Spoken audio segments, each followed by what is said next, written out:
This is Behind the Verdict. I'm John Horford with Myrene Cook, and today we want to talk about prosecuting Bowman in Michigan. Before we get into it, Myrene, can you explain to everyone what the difference between solving a case and prosecuting a case is? Solving a case and prosecuting a case sound like they should be the same thing, but in reality, it's a little bit different. You can solve a case. In this circumstance, we were able to link Bowman to both crimes through DNA analysis. However, we still have to be able to prove and prosecute that beyond a reasonable doubt. So a lot of times I think what happens is we have a gut feeling, we have some evidence, or we might have what may seem like a lot of evidence, but we have to get to that beyond a reasonable doubt level, which is really high. It's a high burden because that's what we want, right? We want to make sure that if we're convicting somebody that we have enough evidence to prove they did it. What does beyond a reasonable doubt look like in the state of Michigan? You know, that's a phrase that I have tried for years to explain to a jury. It is more than probable cause. It is more than clear and convincing evidence. Those are two legal phrases in the law. But it's not beyond any doubt. It's not beyond a shadow of a doubt. It is beyond a doubt that is reasonable based on common sense. Does that help explain it? Not really. Yeah, but that's the best that the law can come up with, believe it or not. That's the hard part. Yeah, it's extremely difficult, especially because you're talking about changing someone's life for the worse in a lot of cases. Like, do we want to sentence this person based on this evidence if we have a shred of doubt? One of the ways I try to explain it to juries and make it a little bit simpler is that you couldn't be a jury if you were an eyewitness to the case, right? So if you saw an armed robbery happening at a bank, you would be a witness, and you would have no doubt in your mind that that crime happened because you were there. If you were there, you cannot be a juror because you would have personal knowledge of the case. So the difficulty is the only way to know 100% certain is either if you were there and saw it happen or if you did it yourself. How often are people falsely prosecuted, do you think, in the state of Michigan? Do we have statistics on that? I don't know the statistics on that, but I can tell you I have to believe in the case. And there's a series of checks and balances that go into place before any cases are ever authorized. Law enforcement investigates the case, and they have to believe, they have probable cause to believe a crime was committed and this particular person committed it. They then submit it to the prosecutor's office, and the prosecutor's office has to review it for that same probable cause standard. And then from there, there's an additional check and balance that goes to an independent judge or magistrate who reviews that evidence and says, yeah, I think there is enough to authorize this charge.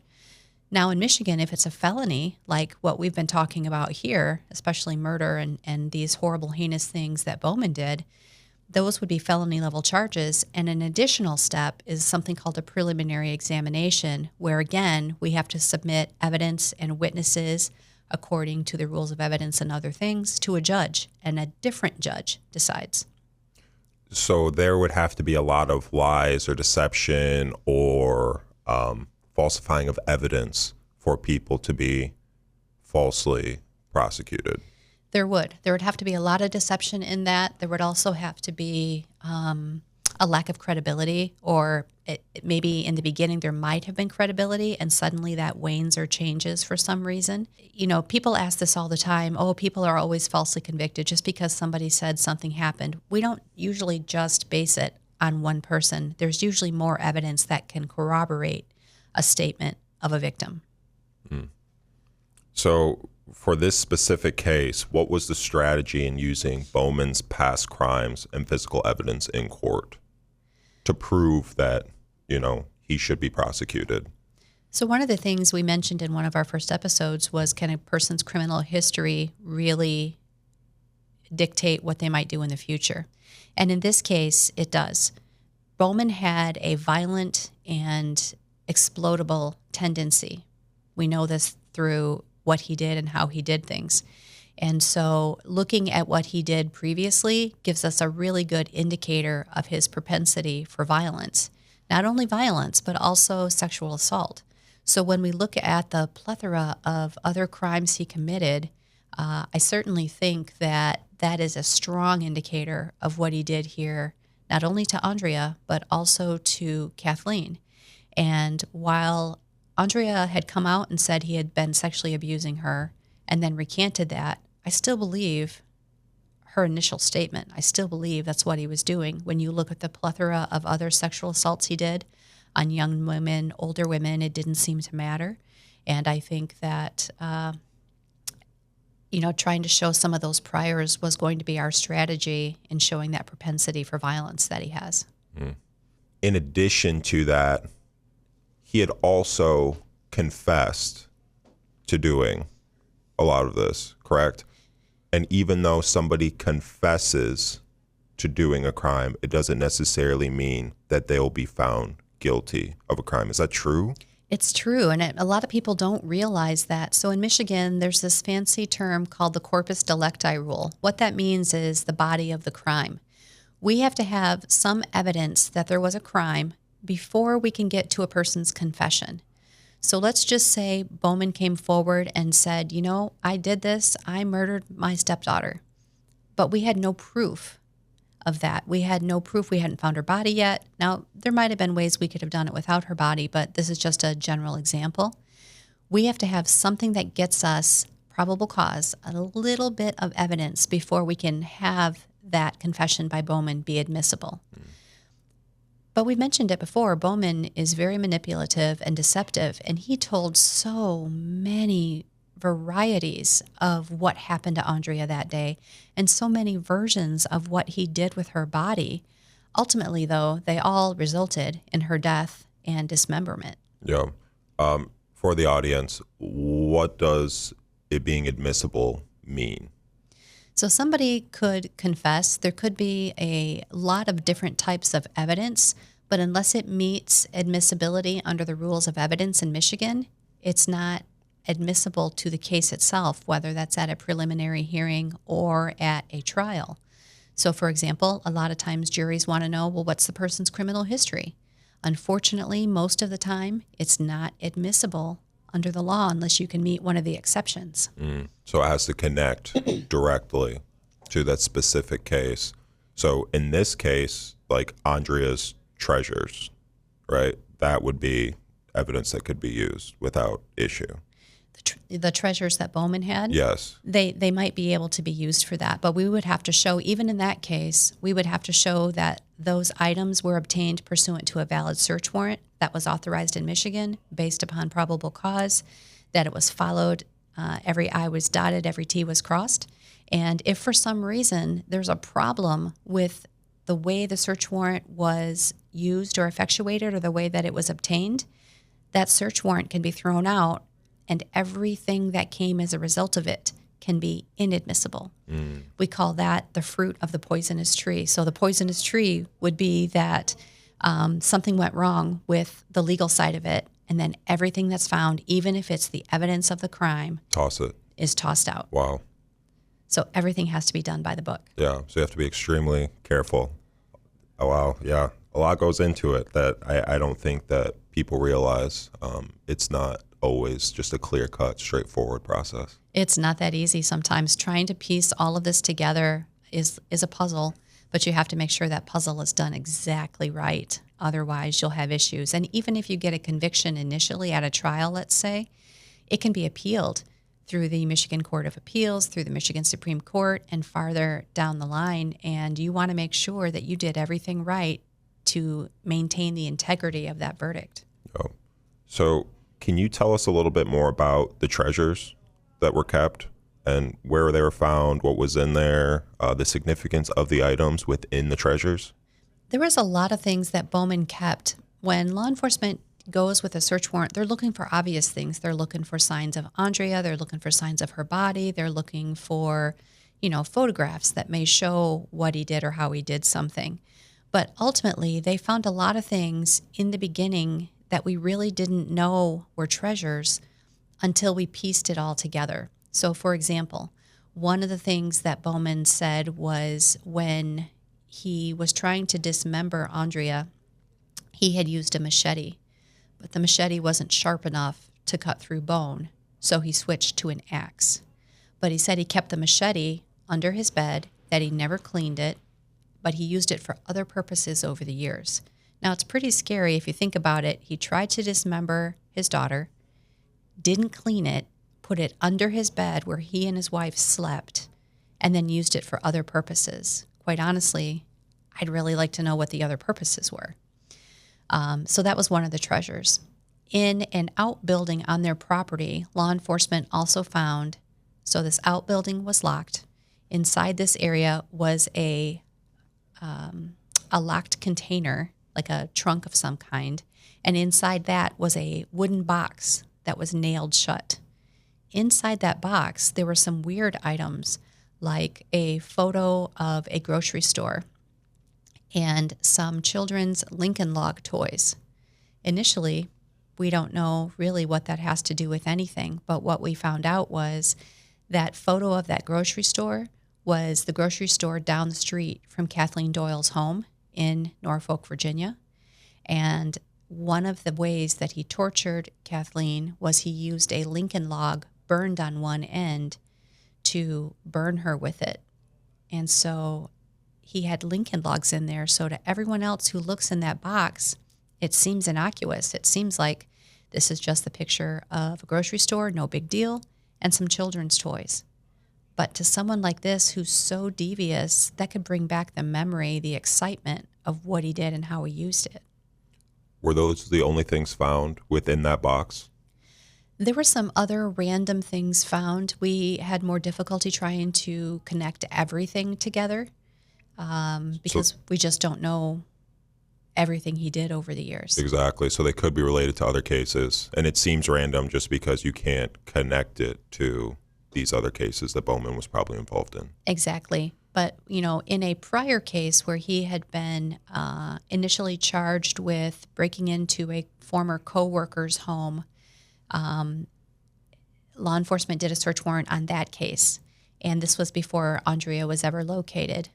But in that case, what they found was a duffel bag that was in the rafters of the garage. A go bag. A go bag. And in this same garage where Aundria was placed and where she was dismembered. Okay, so keep that in mind. But in the rafters of this garage, in this bag, there was a sawed-off shotgun. There was various sizes of women's lingerie, different types, different colors, everything.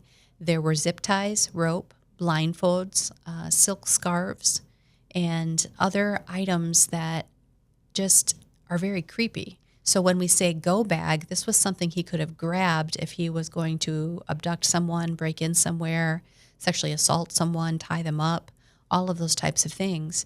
It may also have been items, the lingerie, that he had broken into women's homes and stolen. That's what I was going to ask, if that's also a way of like keeping treasures. Are those treasures like within that go bag? Like if I go on the run, like I want to have some of these things for whatever reason. Or is it like he went and bought new lingerie to then use with the victims in some way? I think given his psychological profile, I think it's more likely they were things he stole from other people that gave him those triggers for memories of what he did. It's interesting that he would keep some things in his go bag and then put other items in different places. Like he wouldn't just keep it all together. He just wanted a little bit all over the place. That's what it seems like. We know from that prior case with a coworker that she had noticed lingerie items missing from her home. And so she actually put in a security system. And the security system went off one day while she was at work. So law enforcement goes over there, actually catches Bowman coming out of the house, and he made up some really lame excuse about how the homeowner let him stop there because he needed to use the bathroom, and she knows he's there. So they called the lady, the homeowner, and she goes, "No, I never gave him permission." But one of the interesting twists in that case that connects to Kathleen Doyle, I just want to mention this real quick, was the blinds in one of the rooms were cut in the bottom corner. So if you're standing outside the window outside the house and you look in and the blind is down, you can still see. So in this home with a coworker, those blinds were cut, and they found in the home of Kathleen Doyle, blinds were down and the corner was cut. So what that indicated to us is that he'd been in both locations previously to set it up. Yep. So that's just part of his MO. That's part of what he does. Yeah. You just brought up how some of those items seem random, but it's potentially because we don't know how many victims there were and how it connects to those past victims. We were talking a couple days ago, and you mentioned a couple of victims reaching out to you and sending you letters. Do you want to talk about that a little bit?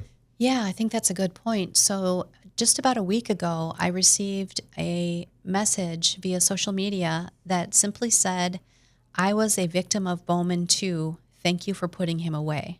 And when I tried to reach out, this person didn't want to discuss it further. They didn't want to go into more detail. They just wanted me to know that they were thankful we had put the monster away and they didn't have to worry about that anymore. And that was the word the person used, monster.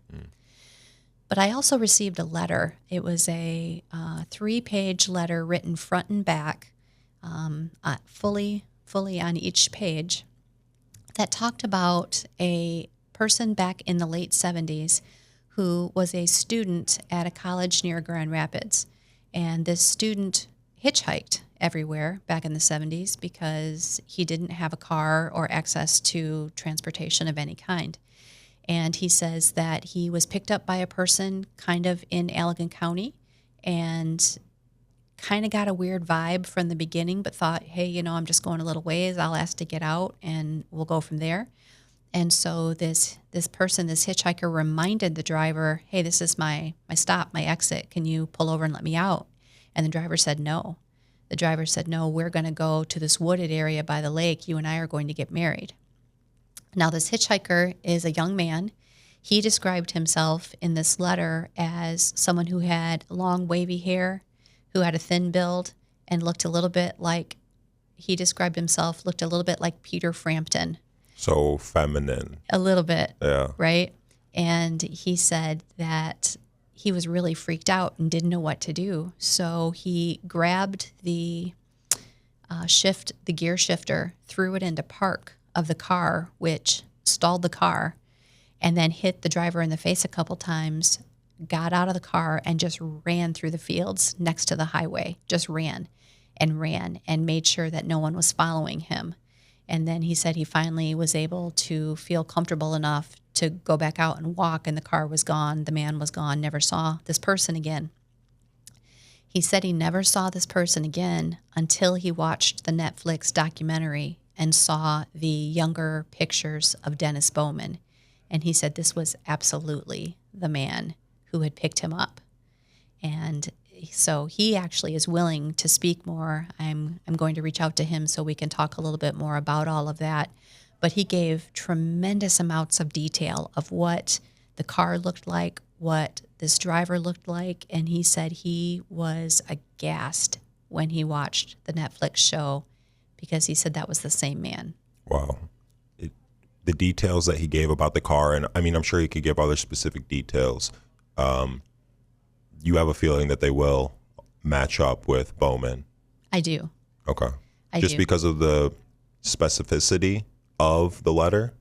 The specificity of the letter, but I think it's really compelling when you have a victim who can identify the perpetrator even so many years later. He said he stopped in his tracks the minute the documentary on Netflix showed a younger photo of Bowman. He knew without a doubt that that was the person who did this. And he felt very lucky and blessed, he said, that he was able to get away, because otherwise he might have been a victim. He might have fallen prey to that same violent proclivity that we've seen from Bowman from other people. And I don't believe, and please correct me if I'm wrong, that any of the victims or potential victims in the past had been males. The ones that we know about had not. However, when Bowman was in jail in Allegan County, he made a comment to other inmates that he killed 2 other women in other states and he killed a man in Michigan, but that we would never know the details and never find out who, when, or how. So given that factor that he made that comment not only about women, but also a man, I think it is very plausible that this was Bowman who did this. Yeah. And I mean, who knows how many other failures he had. He had some successes. He had some failures, thankfully. At least one person was able to get away that we know of. There's been multiple. There was another. The little girl survived. There were actually 3 others that were able to get away. So there was the one who he was driving by on a motorcycle and pulled over and ordered her at gunpoint into the woods, and she wouldn't go. Even after he fired at her feet, she wouldn't go, and she was able to stop oncoming traffic and get away. Okay. There was the little girl who was 5 years old who was taken into the woods by Bowman. And the only reason we believe he stopped that sexual assault and anything else he might have had planned was because there were some hitchhikers in the woods making noise coming that way. So he took off and left her there half tied up, half dressed. So she was able to get away. And then there was a third woman, sexual assault, that he broke into her home and initially said he was just going to rob her, but that she grabbed a knife that was by her bed, and he said it angered him. And when he gets backed into a corner, he said he gets angry. And so at that point, he violently raped her, tied her up, and then took the knife and stabbed it on the nightstand right next to the bed where her head was. Yeah. Ooh. It's heavy. But if you think about this circumstance with this young man, this hitchhiker, that was in the late 70s. Bowman killed Kathleen in 1980. So he must have, looked at what he'd done, looked at maybe learning from some mistakes, and kind of corrected that to continue this path of violence. Yeah. Or for all we know, he had done it before that. I mean, we don't have any idea. We don't. Yeah. So let's circle back to prosecuting Bowman. Were there any decisions that you made that were questioned by the people around you? So initially, we were working very closely with the Norfolk prosecutor's office, district attorney's office, as well as their detectives, helping them get everything ready for their case to extradite Bowman to Virginia.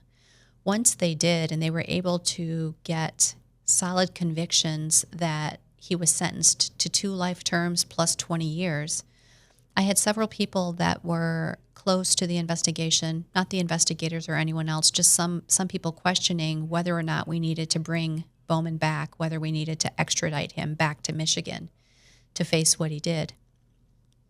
It's not free. You have to pay to have someone extradited. There's a lot of paperwork. You have to go through. Who covers that cost? The prosecutor's office or law enforcement, or together. Yeah. And that money comes from tax dollars? Some of it does, yeah. Some of it comes from grants and other types of things. Okay. But the concern was we needed to find justice for Aundria. She deserved to have him convicted of what he did to her as well. And so I sat down with our entire team of investigators, the staff in my office, and other people, and I said, okay, we need to make a decision. What do you guys think? And they said, well, we're willing to if you are. And I said, absolutely. So we found the money, and we brought Bowman back to face the music for what he did to Aundria here. Yeah, but there weren't any times where people were doubting your ability or your team's ability to prosecute in this case, or doubting the path that you were taking or the decisions that you were making to lead to the prosecution? No, there were no questions about that because we had so much evidence at that point. I mean, quite honestly, we wouldn't have found her body if he didn't give us an exact location. Yeah. He told us exactly where in the backyard. He said it was 3 feet down in a barrel. The barrel is sideways, which was all accurate. And then he put a broken piece of concrete slab on top of the burial site. He told us which corner of the concrete slab the burial would be under. And it was all extremely accurate. Mm-hmm. So even after the confession, after Bowman being extremely specific in where Aundria's body was, where she was buried, how, the way the barrel was lying, all of that, Brenda stayed by Bowman. Yeah, she did. Why? Do you have any quotes or actions that stick out in your mind that cement just how close of a bond they had? And in your opinion, what do you think kept her, next to Bowman for all these years? And they still talk, correct? Yeah, they do. Asking the question, why did Brenda stay with him, even knowing what he did, is really the $1 million question, because I can't fathom a mother staying with the person who did this. Not only did he murder her, he dismembered her, but he lied to you for 30 years. He lied. They would go out and put missing person flyers up together, and he knew that. There would be, alleged sightings. People thought they might have seen Aundria at a roller skating rink or at a gas station or at a restaurant or somewhere else. And Bowman told investigators he wanted to scream because he knew it was a lie, because she was dead in the backyard. And so why would she stay with him is a very good question. As the case proceeded and we were able to uncover more evidence and more detail about what happened and how it happened, I would sit down with our team, with Brenda, to go over these new details. And she would say things like she just couldn't believe that her Denny, she called him Denny, her Denny could do something like this. And so someone in our investigative team, I think it might have been one of the detectives initially, indicated, maybe there's two Dennys. There's the Denny that you think you know, and there's the horrible and heinous person who does these things. And for whatever reason, she really couldn't fathom that disconnection. She was upset with him for what he did. But not enough to cut him out of her life. But not enough to cut him out of her life. She told me at one point that she's loved him for more than 40 years, and you just can't turn that off no matter what they do. Is that the truth in your experience, having prosecuted hundreds of cases? I think a lot of times, people are able to sever that. You did something horrible. In this case, you murdered our daughter and buried her. And I think a lot of people would be able to walk away from that. But, he manipulated Brenda for years too. I think he controlled her actions. He controlled what she did, how she did it. And so she may not have had that mindset of her own. Now, I don't think that's a reason or an excuse to stick with someone like this, but that's the best theory we can come up with regarding why she's still with him. You had mentioned in the conversation that we were having that Bowman and Brenda would obviously have these conversations in jail. All those conversations within jail or prison are recorded. They let you know that they're recorded. It's called slammer talk, you had mentioned. Yeah, so that's what we call it, affectionately, slammer talk. It's not really what it's called, but that's our phrase for it. Yeah, and they spoke about you a lot, and they had a nickname for you. They did. So let me just preface, there's no reasonable expectation to privacy under the law for conversations you're having while you're incarcerated. And so when someone is able to call someone on the outside of that jail facility, there's a sign right next to the device, whether it is live chat they can do now or just telephone, and it says your calls will be monitored and or recorded. If it is a recorded phone call, it actually says that live, your call will be monitored and or recorded, yet people don't think that law enforcement pays any attention to that. They get very comfortable in saying what they want to say for a while until they know we're listening, and then maybe they kind of stop. Yeah. But Bowman and Brenda had a lot of conversations, both via telephone and these video chats. And while Brenda cooperated with us to some degree, it was difficult. She had this allegiance to him as well. And so the nickname that you alluded to was something they called me throughout the entire case, which was the Wicked Witch of the West. Did you deserve that nickname? I was making their life difficult, and I wasn't agreeable to what they wanted, which was allowing Bowman to stay and serve his time in Michigan, even though his plea agreement in Virginia would have allowed him to stay here and serve his sentences. And so the minute that I put that out as an option, he was not staying here, I became the enemy.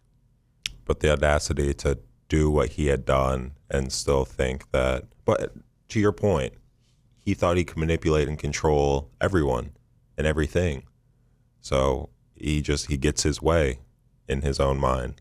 He did. I mean, this was another circumstance where he tried to control me as the prosecutor in deciding where he was going to be.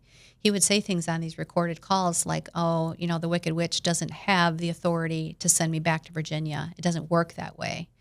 Well, Bowman wasn't well-versed in extradition in Michigan. It was my signature to the governor's office in Virginia that got him to Michigan, and it was my signature that sent him back. He would talk about going back to Virginia, and he had a phrase that he called the prison system in Virginia. He called it hillbilly hell. And he did not want to go back to hillbilly hell.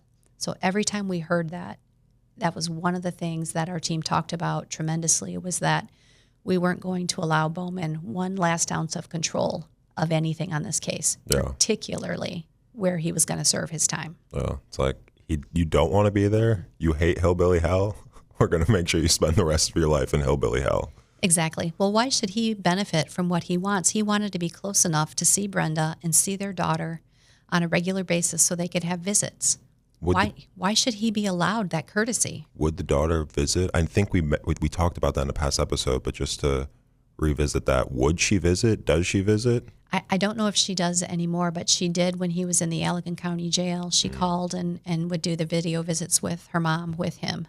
Wow, so she probably still believes that he's innocent.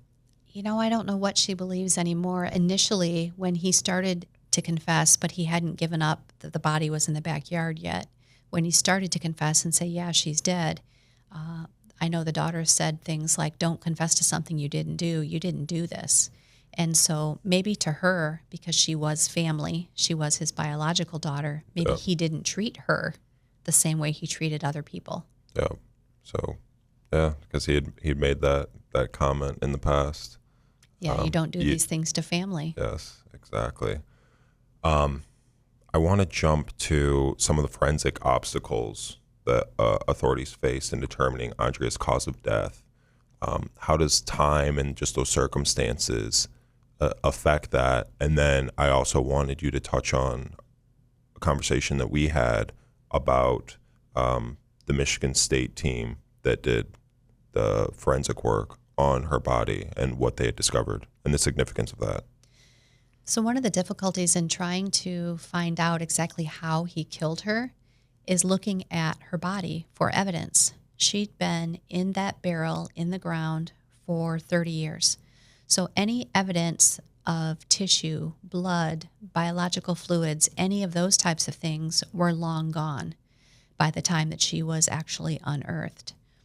I'll never forget seeing the video of this happening, and there was an excavator taken out to the Bowman property, and they were very gently pulling that cement slab away from the area and very gently going down about 3 feet. And when they got to the remnants of the barrel, this barrel was a cardboard style barrel, but it had the metal ring around the lid and the middle and the bottom, and those metal rings were still intact. The cardboard had pretty much disintegrated, but Bowman had placed Aundria in 4 separate garbage bags and then put a bag of actual garbage, used diapers and that kind of thing over the top of her to mask the scent for years. And so I'll never forget that video and those photos of that being unearthed, and you can see the bags and you can see what happened. Once that was found, all of the digging stopped. Our teams of investigators contacted the Michigan State University it's very hard to say. Anthropological? Yes, anthropological department, in conjunction with the medical examiner's office at WMU. And they sent a team of experts out to the scene to unearth, to make sure that we weren't missing any bones, we weren't destroying anything by digging with machinery. They came out with very small tools. It was almost like small dusting brushes and small shovels and different types of things to just make sure they could find everything. So like what people imagine when you're doing like an excavation of like a tomb in Egypt, and they're out there and you see like the people dusting things away, like that's legitimate. That's legitimate. That's exactly what they were doing. Yeah. And I just remember this was in December when I think it was It might have been February. It was winter time when she was located. And it was starting to snow, but you have all of these people out there doing their best, doing their job to find all of these bones.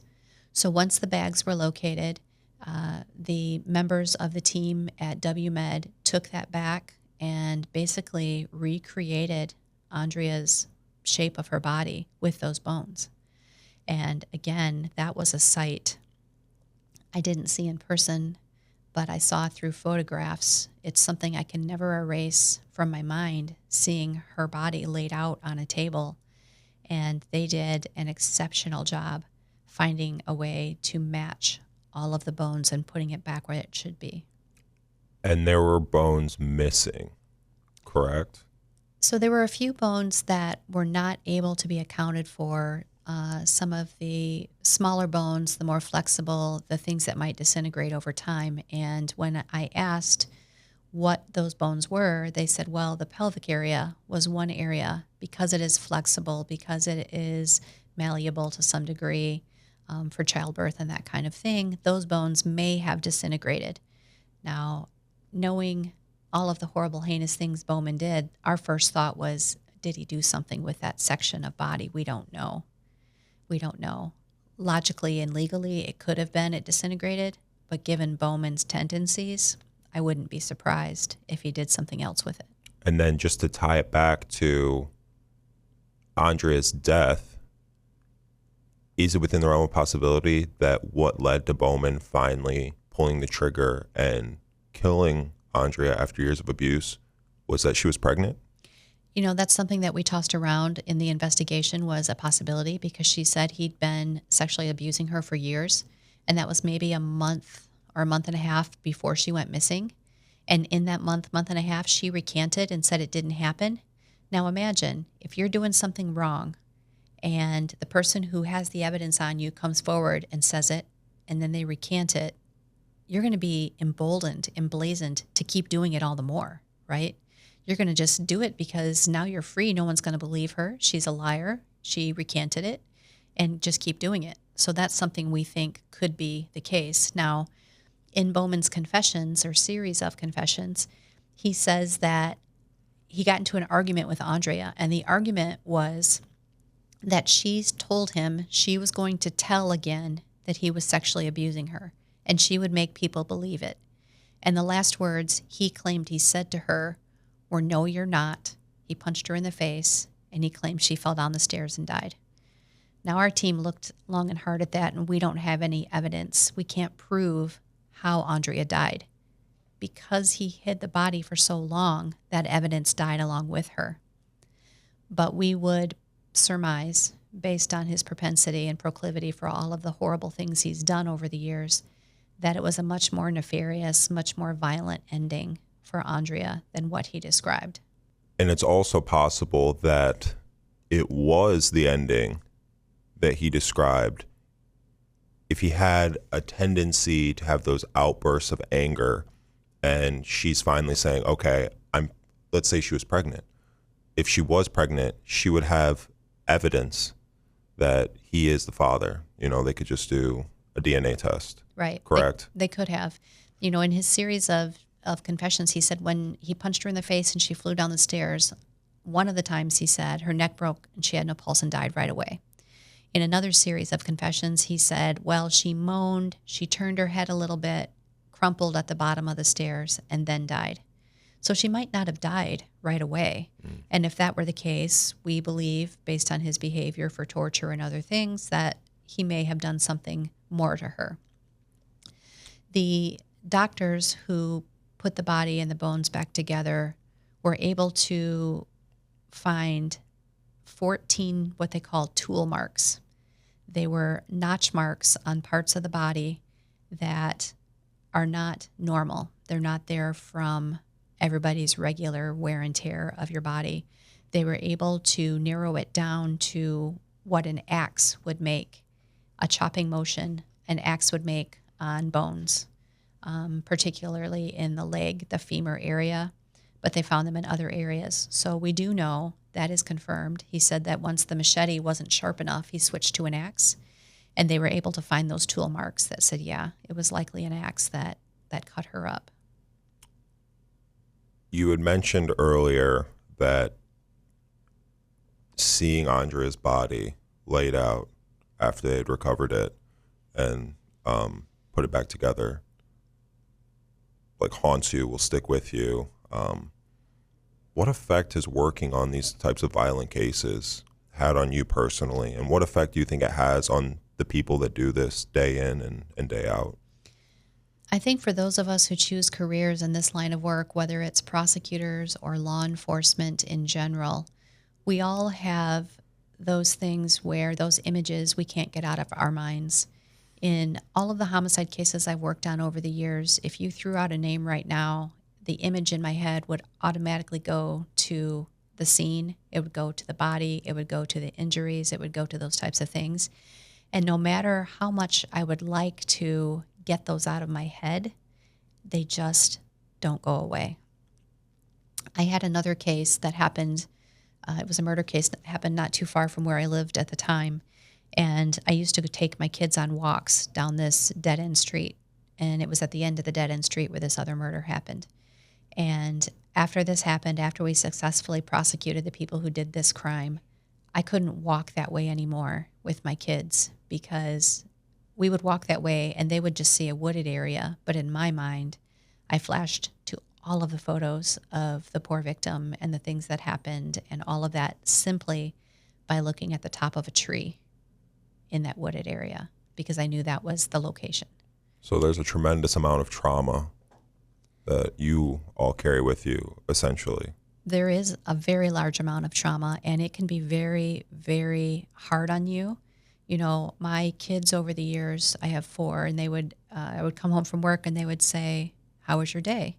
I can't tell them how my day was when I'm looking at things like this.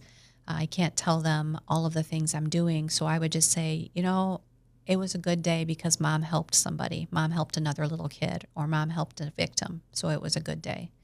And that was the best I could do. But I think we in law enforcement and prosecution tend to bottle that up to some degree because we don't share it. We can't share it. I mean, we have to share it with each other, because when we talk about these things, we don't want it to come out sounding callous, like we don't care. But those are everyday occurrences for us: stabbings, sexual assaults, murders to some degree. They're things we see day in and day out. And for people on the outside of that, they can't fathom how you function and get up and go to work the next day. Yeah, I can't imagine how you do that. So, but thank you for the work that you do and the work that your team does. I mean, it makes a incredible difference to the lives of people. Just, I mean, you protect people, you get justice for people. It's a big deal. Well, I think that is really what keeps me going, is that knowing I'm helping somebody, knowing I'm a voice for someone who either can't speak for themselves, like Aundria, because she's permanently silenced, or another victim who just hasn't found their strength to speak for themselves yet. And I think that's really important, to find that strength. Thank you. I think that's a perfect place to end. If you have any questions, we'd love to hear from you. Please message us on our Instagram page at BTV_pod. Additionally, if you enjoy the podcast, please rate us and leave a comment. If you like more details, please follow us on all of the things John just mentioned. We have more details, but we really want to know what your questions are, where your thoughts are headed with this case and others. So please let us know. We'd be happy to answer those. You can find us wherever you listen to podcasts. Thank you for listening. Thank you.